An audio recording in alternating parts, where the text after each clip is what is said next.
She's still laughing.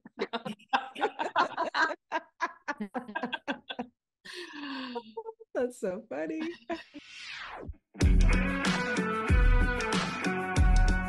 Welcome to 5 Lemons Left. We're the real stuff, the lemons making lemonade. So pucker up, because we're going to be discussing our life's lessons and the nitty-gritty details of our spiritual journeys.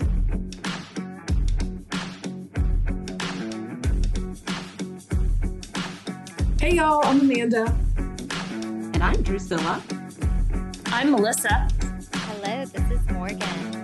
And I'm Penny. Welcome to our podcast today.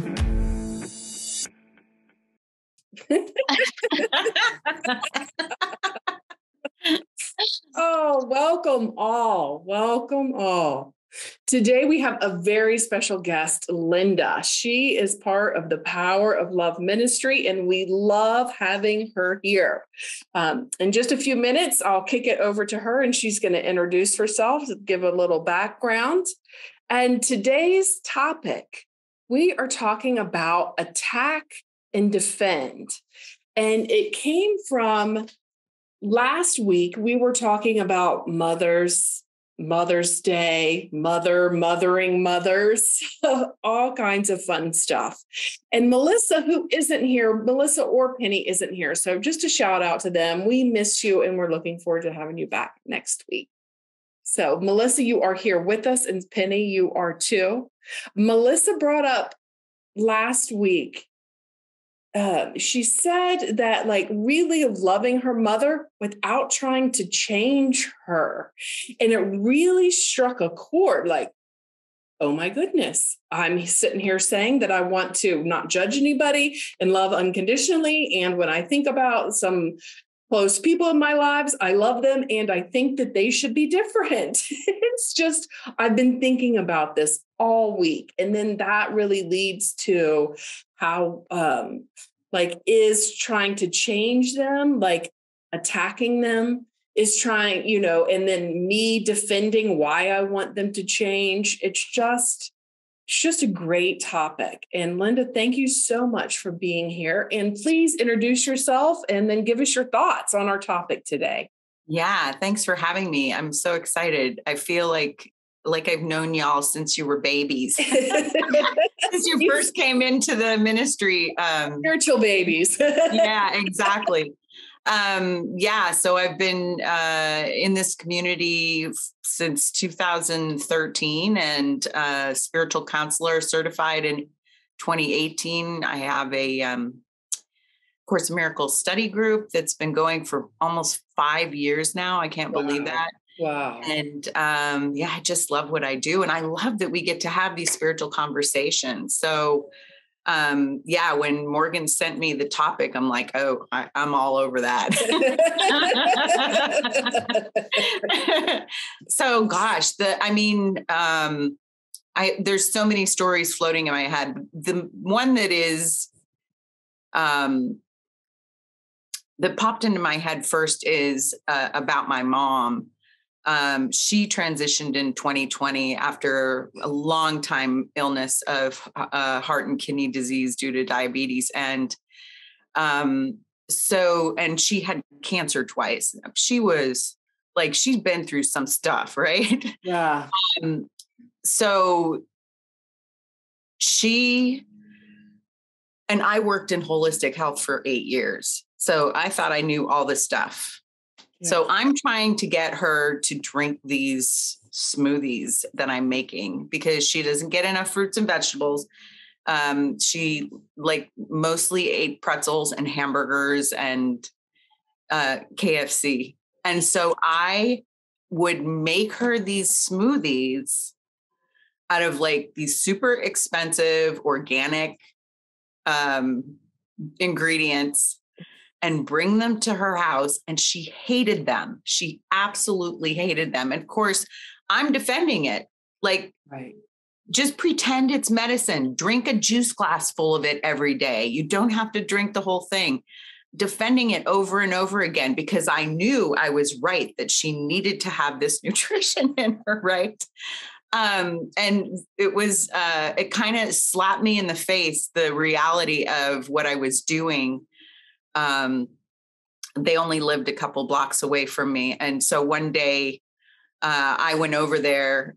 I had been there the day before to drop off her smoothie that would have lasted her like 2 or 3 days. And I went over there. I can't even remember what for. And on the counter is the empty smoothie container all rinsed out. I'm like, I know she didn't drink that. But it was such a, it was such an eye opener for me because I was certain that I was right, that she needed to have this nutrition in her. Mm-hmm. And even though I'm studying and trying to live A Course in Miracles, I am not a body, I am free. I am trying to make my poor mother drink these smoothies that she hated. So, punishing, just by trying to make her drink the smoothie, I felt was punishing enough. I mean, I actually sat there and watched her drink some of it one time. Like she was a little kid and I'm the adult, right? I'm sure she really loved that. But, did you airplane it to her? No. I wasn't quite that condescending. But yeah, here's her daughter telling her, you need to do this. Yeah, so I can totally relate. Attack, defend, and punish, all of it. Yeah. And so what happened, if you don't mind me asking, like what happened when you stopped pushing the smoothie?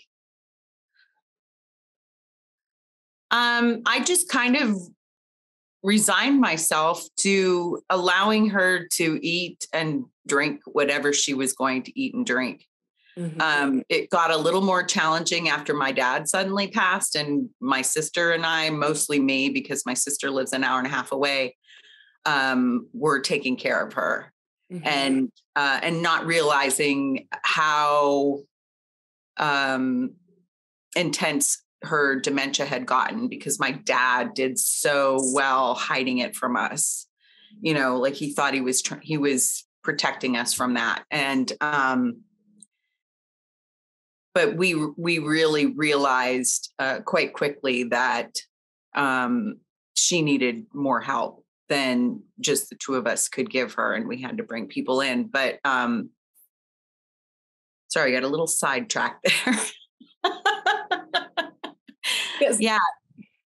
So the question was like, did you feel any, I'll rephrase, did you feel any shifts or something? Did you feel any shifts or how you interacted with your mom? Did anything switch when you stopped like labeling what she was eating as wrong and what you wanted her to eat was right?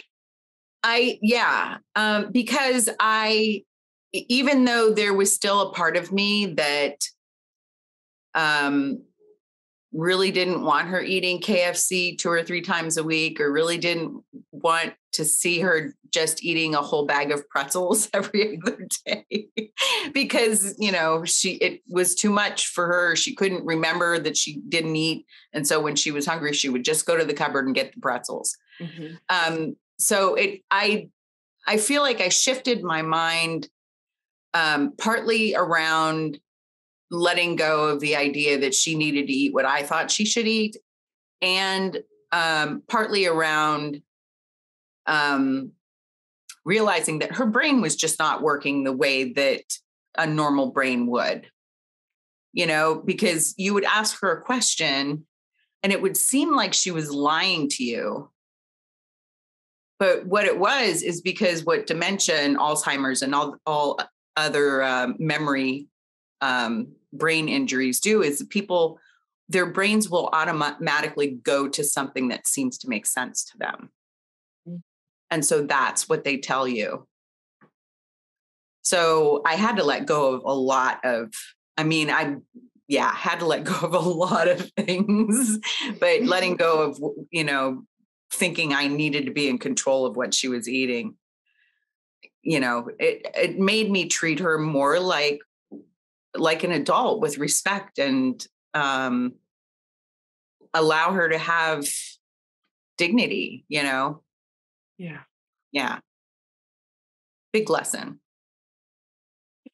Thank you for sharing that, Linda. Yeah. Thank you. I love that story.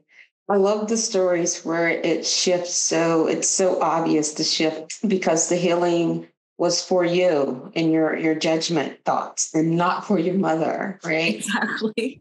Yeah. Yeah. Oof.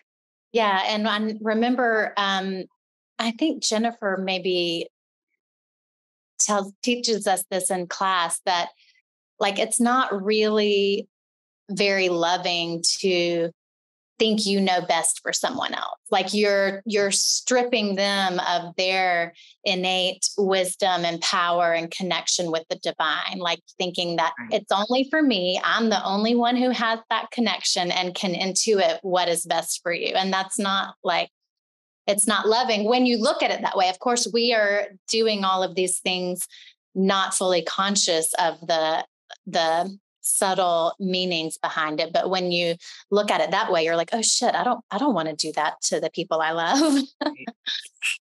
Yeah, it became very obvious afterwards that I was operating from a place of fear, that I just wanted my mom to be here on this earth longer for me. You know, I didn't care what she wanted. She needed to be here for me. Right. Yeah. Right. Totally get that. And Morgan, when you were talking, my mind went to, but sometimes I am right. You know? Sometimes I am. And sometimes they're wrong. And, my ego, myself wants to like people to know that.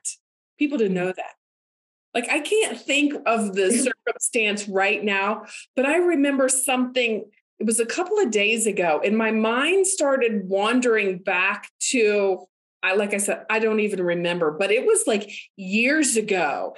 And I remember thinking, I was right. I need to go tell my husband that he needs to. I'm right. Oh, goodness. Years ago. I didn't do it, but I remember coming up and I was like, yeah, I am right. It's so easy to go down that road. And that's not what we're learning now. Yes. Fun. I actually do have a very recent story about the need to be right and attacking and defending that. So my husband and I are renovating a condo, and we ordered new countertops, quartz countertops for it. And so I was the one that went out to the store to pick out the towel. And based on what I told her, she showed me two different patterns. And I liked one initially, and then I switched to the other one. And then I said, oh, so let me go ahead and take a picture of this one so I can send it to my husband and let him know which one I picked. So a couple of days later, she sends me back the quote, and the guys come out and measure, and then they come and install. Well, when they install, I saw it, and I said to myself, wow, I must be confused because I really thought I picked the other one, but let it go. And then my husband came the next day and he saw it and he said, looks nothing like the one you sent me. And I'm like, oh, so you realize it too, all right? You see this ego thing like growing. So, and he says, well, we've worked with Oscar's the owner of the company. We worked with him on so many projects and he always gets it right. So we don't want to make a big deal of it, but we should have let them know. So I called the young lady that took me out and helped me pick it out. And she said, well, this is the one that I put a tag on and I put your name on it. So, the slab had your name on it and the guys cut it. And I started really, really getting offended and I was on the attack. Mm-hmm. I mean, it was, not a pretty conversation. And so she says, well, I'll let you talk to my manager. You know, she's on vacation today. She'll be back on Monday, which was yesterday. Mhm. And so the manager called me. Well, first they sent my husband 3 text messages that said, your wife called on Friday and said she didn't pick this towel, that she picked the other one, as if they were wanting to have a sidebar conversation with him. Right. So then I called her back and said, I saw the text that she sent my husband. And no, I did not pick out that one because I have a picture, the one that I picked out. I said, nonetheless, you said you were going to have the manager call me. Well, she did. And she basically said, you know, we get that there was a mistake here. And I'm not saying who made the mistake. And I said, no. We know who made the mistake. It was me. And I said, I have the picture to send to you to prove it, you know. And she asked me to send it to her. So I sent her the picture. And she said, well, they are very similar and the names are very similar. So I can see how the mistake was made. And we will certainly, you know, come out and redo the counters, or we'll give you a discount, whatever you decide that you want. And she proceeded to say that the young lady that assisted me was a great employee. Really, at that time, I really wanted to say what I had said to my husband, which was, I don't want her to get fired, but I think her boss should know what kind of mistakes she's making and that she's trying to cover them up. So like normal, right, for us to say, but reflection, what I told my husband was that, you know, that whole thing, the way I acted about it was so out of line with what we're taught in the ministry. You know, it was obviously a simple mistake, and she was probably really trying to cover it up based on how I was acting because of it, making it such a big thing. And yeah, I did. I did not feel good, which is one way that Jennifer tells us that, you know, you made a wrong decision, right? And so, yeah, it did not feel good that I was right, right? I got to be right, but it didn't feel good. So I'm glad to get that off my chest today. Yeah. If you had the chance to go back and do it again and make the more loving choice, would you have done anything differently? Still would have called her and let her know, but I would have let her off the hook right then.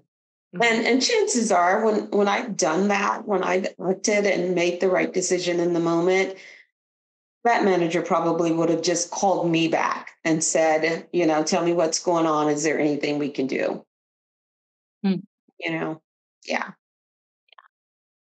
Yeah. It's such a practice that requires just vigilance, because I've certainly had moments where I can recognize that if we're talking about defend and attack, I can recognize where someone is maybe trying to engage with me, trying to lure me into defense and attack.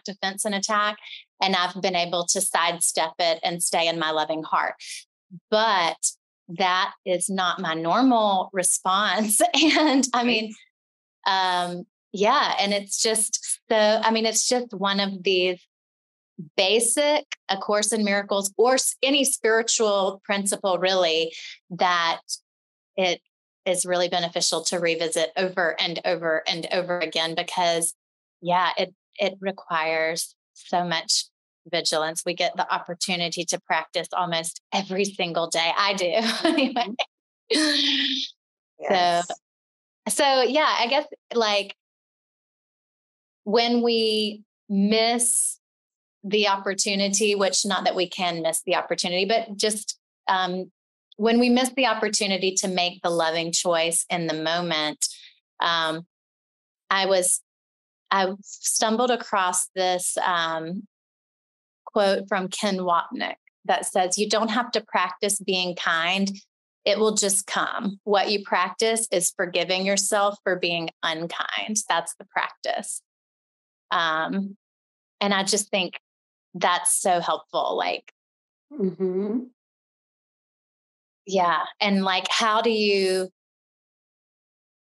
like, I think it's helpful to revisit, like, what could I have done differently? Because then we're rewiring those neural pathways. So we're more likely to make that choice the next time we're activated. And then maybe like a self-forgiveness practice or something. I don't know. Yeah, I feel like there should be a t-shirt, like they have those shirts that say, how do you get to Carnegie Hall? Practice, practice, practice. There should be one that says, how do you get to enlightenment? Practice, practice, practice. Oh, I like that. I do too. We need to make a t-shirt. So I have heard before when I've brought up the topic of attack and defend in certain situations, like, and like I said before, like, I'm right. Or like, like society believes, just like Drusilla in your example, you got the wrong tile, right? So how do you get the right tile without attacking and defending, without needing to be right? That is, and I know that you said like what you just stating it and letting the girl off the hook. So just in general, I would like to open that up for all the people that are listening, that are firmly believing that they're right. Like, how do you bridge that gap on our spiritual path? Yeah. So Linda, do you have any thoughts on that since you're our special guest and I can Well, first, I would say, at least in my experience, realize that I have made that wrong decision by how I feel about it, like Drusilla was talking about, and then make that U-turn, as soon as I can, make the U-turn. And that normally starts with some type of forgiveness practice, self-forgiveness practice, because I chose wrongly. Yeah. I mean, my father, his best friend was a course student back in the 80s and 90s. And he used to say that to my dad all the time. Harry, do you want to be right or do you want to be happy? Do you want to be right? Do you want to be happy?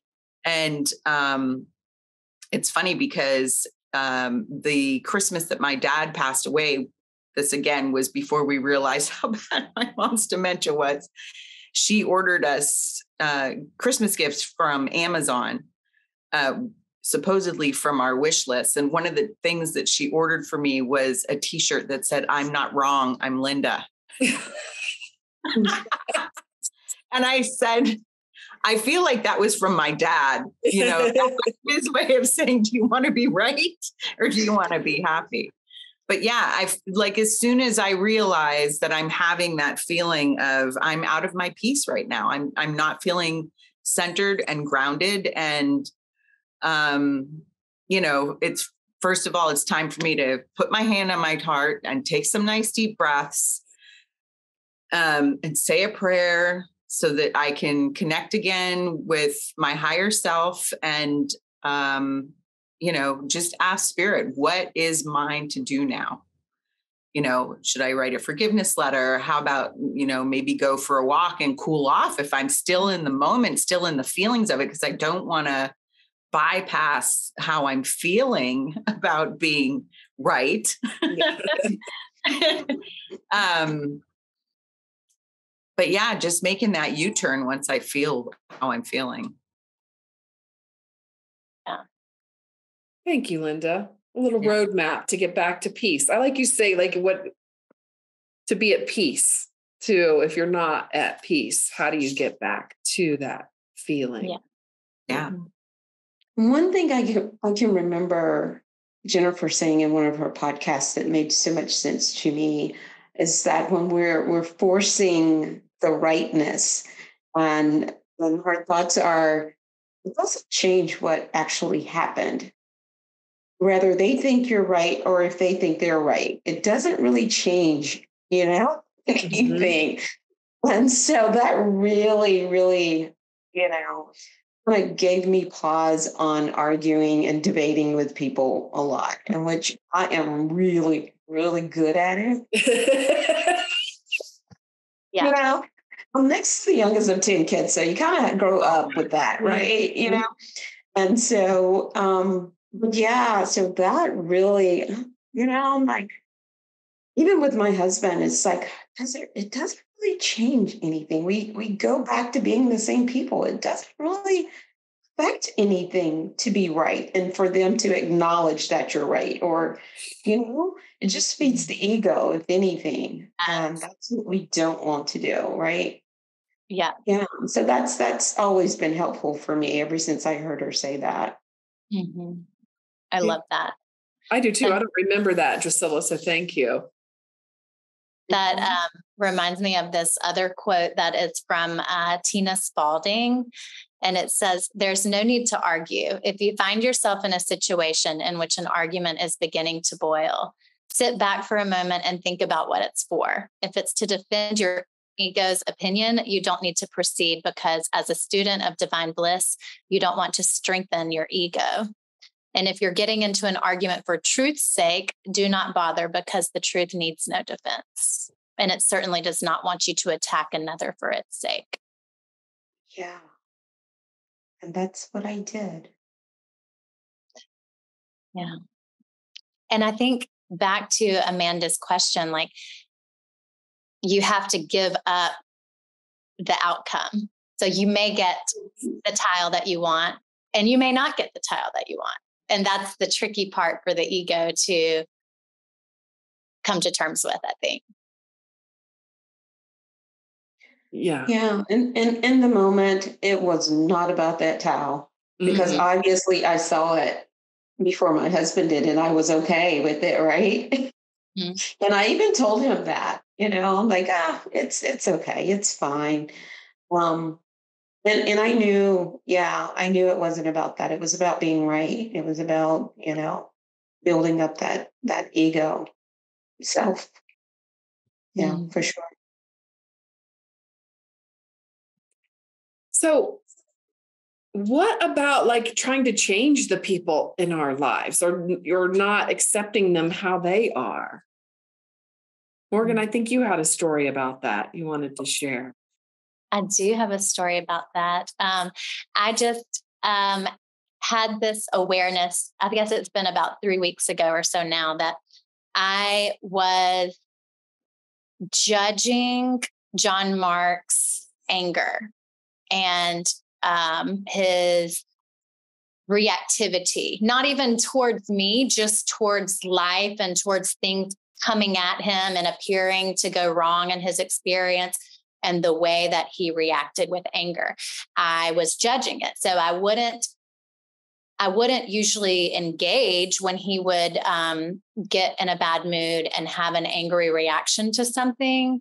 But I had this awareness that even though I wasn't engaging, I wasn't provoking him in any way, I wasn't adding fuel to the fire in the sense of like doing anything. We know that we share one mind and we're all energy. So of course he's picking up on the fact that I'm judging him. And the word neutrality had been coming up in my awareness a bunch recently. So I realized I had this awareness that I needed to make John Mark's anger neutral and stop making him bad for having an experience of anger. Like, we all have anger sometimes, and we're all at different levels on the emotional scale. We're all constantly going up and down the emotional scale, and it's okay to experience anger. We're in these bodies, we're in this experience of density. And so I really came to a place of peace around his anger. And I decided to stop judging him when he had these outbursts of anger. And I had this experience when we were driving in the car, and he got really angry or frustrated about something. And now I don't remember what it was. And I just was silent like I always am, but this time the energetic behind it was different. And I was like blessing him and affirming that, nothing was wrong here. And I wasn't silently like tensed up and like, make it stop. Like I was more at peace. And yeah. And in that particular scenario, the anger diminished so much more quickly than it had. And I'm not taking credit for that. And I can't guarantee that it'll always unfold in that way, but there have been noticeably less outbursts from him since I changed my mind about it. So that's been a real win. And it's probably like the defend and attack, where it's going to be something that requires vigilance on my part, because most of us have a natural aversion to anger from ourselves or from others. So yeah. So just that's my story about accepting our loved ones without needing to change them. I just want to acknowledge, Morgan, how difficult it can seem, right? To do that, to love someone unconditionally without trying to change them. Being on this spiritual path, I think I've said it before, it's not all unicorns and rainbows, right? It's some work. It's a lot of work to get to that place of staying in your peace. Yeah. I love the example, Morgan. That's one for me that I can definitely use as an example, because, and I like that you said it about driving, because that's when my husband gets the angry and stuff. And I'm sitting there watching you, I'm listening to your story, like, oh my God, that's me and him. That's me and him. Same thing. Yeah, I mean, there are times when he will automatically just say, "Oh, I'm sorry, my bad," and it calms down naturally. But I haven't paid attention to how I'm responding to him necessarily, except that I know that I do say to him at times, "Oh, you're going to have a coronary, or you need to come down your blood pressure," with this stuff, trying to get him to, recognize that he's just being extra dramatic about someone, not putting a blinker on or something. So I guess my question would be, is there ever a reason to ask someone to pay attention, to be more aware of their outbursts, or is that still in the judgy zone, would you think? I feel like, it can be in the judgy zone. And what I know from my own experiences is I can't make anybody do a damn thing. That is true. I can only control me. So what I have learned over the years and from classes that I've taken is, there's probably, I know for a fact, there are parts of me that are traumatized by anger from my childhood. And there were parts of my dad, who was the rageaholic when I was a little kid, that was never allowed to express his own anger or pretty much any other emotion. So it does kind of explode from him, or it did kind of explode from him, because he would wait until it built up, because he was never able to express it on a regular basis. He didn't know how to just, let an irritation come up and then let it go, because it was always, he was walking on eggshells because he came from an alcoholic family. And so I find that what I can do for myself when I'm in those kind of situations is acknowledge that part of me, that child part of me that doesn't know how to deal with anger, that gets anxious when there's people that are expressing anger, and that doesn't know how to express my own anger a lot of times. And, ho'oponopono her and pray for her, and, do the divine experiment, or, write a forgiveness letter about it. Love her as deeply and as fiercely as I possibly can, because she's the one that's reacting in that moment.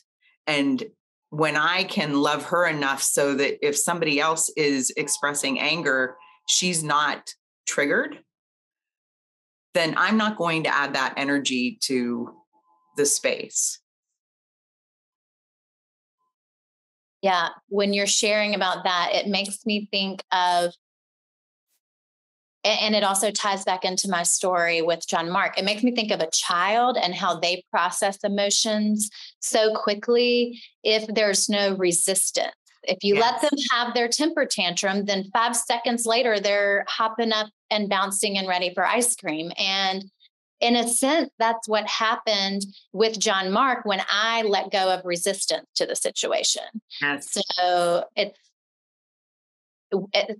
a healthy expression of emotion to allow someone to express it without resistance and then move on. Or like, I remember Jennifer sharing with us, like, if you're listening to sad, melancholy music and crying on your couch over a heartbreak, then you're just marinating in it. And that's like the opposite of just letting the emotion move through you and then moving on. So whatever the equivalent of marinating in the anger would be, like, we don't want to do that and we don't want to resist it. We just want to let it flip. Yeah, I know. When I was an adult and my father would get into his little rage spells, what was not helpful was me or anybody else trying to talk him out of not being so upset, because then they're just more upset because they feel like you are not hearing me. You are not hearing me. This is why I'm upset. It's like when somebody says, just relax. Take a chill pill. Like nobody wants to be told to relax. Yeah.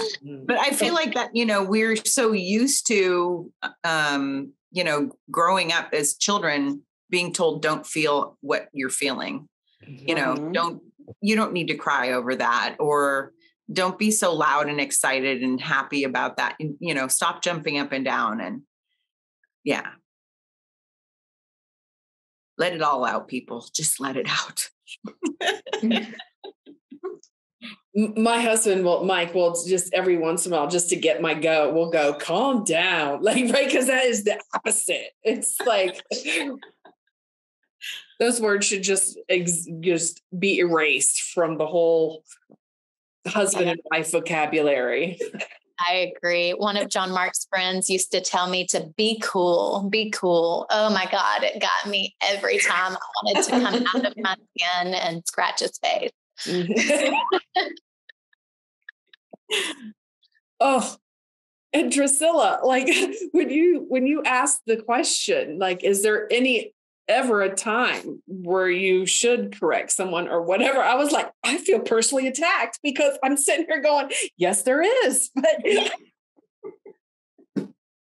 yes, there is. But I don't know if there is. Yeah, I think I knew the answer to that, but it just seems like there's so many times that it's okay. Yeah, I mean, they're just emotions, and yeah, I think maybe when they're directed at me, it's more challenging to not engage than when they're directed at traffic or whatever. Yeah. And that's a whole different story. Yeah, that is a different story. Safety and boundaries and all of that. That's not what we're saying. We're not saying to be unsafe or to stay in an unsafe situation. Not at all. No. I would absolutely speak up if somebody was speaking angry words towards me, at me.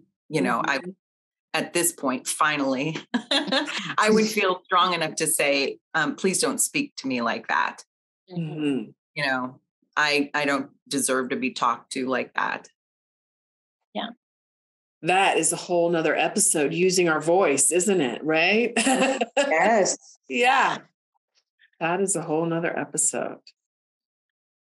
Well, any final thoughts on attack, defend, trying to change the people that you love to fit in what your mold of them? Any final thoughts? Just don't do it. Just don't do it. Don't do it. I love it, Linda.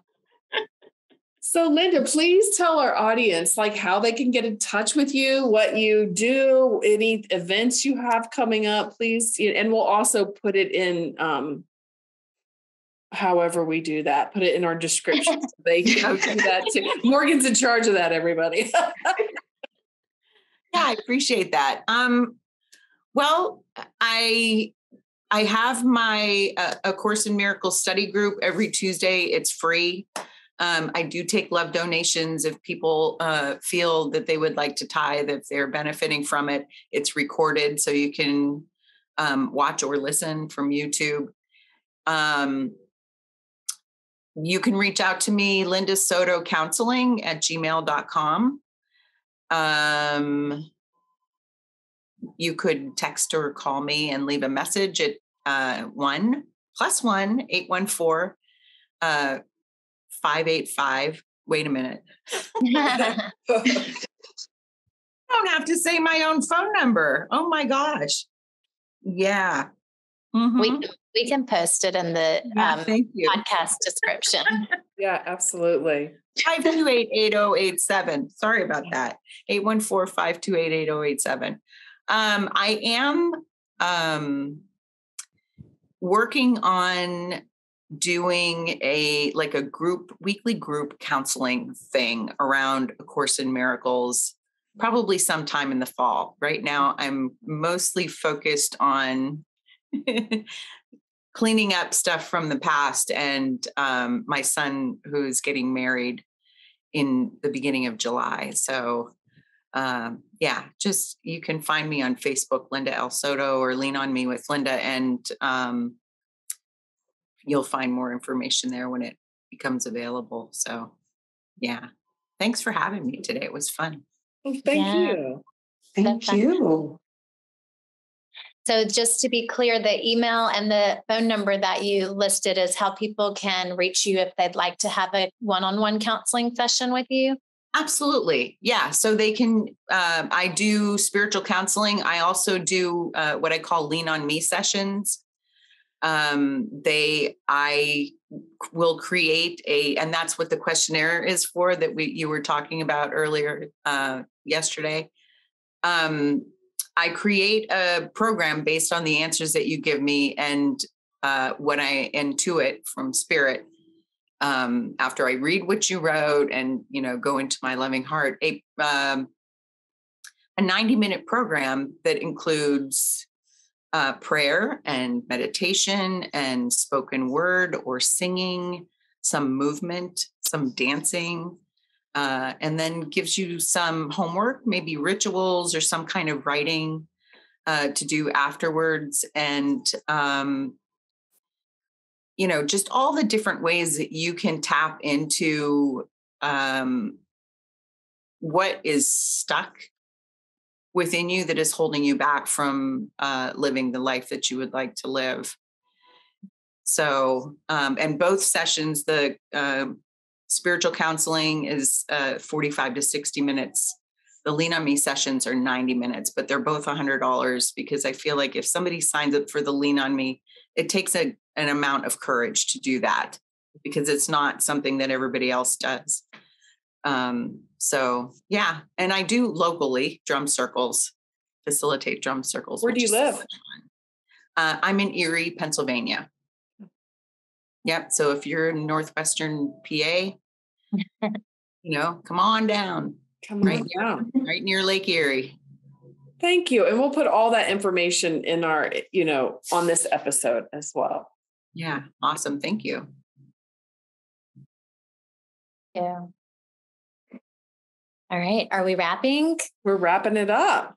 Okay. Well, thank you all for listening. And please visit our website, 5lemonslaughing.com, and download our episodes wherever you listen to podcasts. If you feel so inclined, we'd love for you to write us a review so we can reach more people. And please send us what you'd like to hear us discuss, any topic suggestions. You can email us at info@fivelemonslaughing.com. And we will see you next week. Bye, y'all. Thank you. Bye. Bye.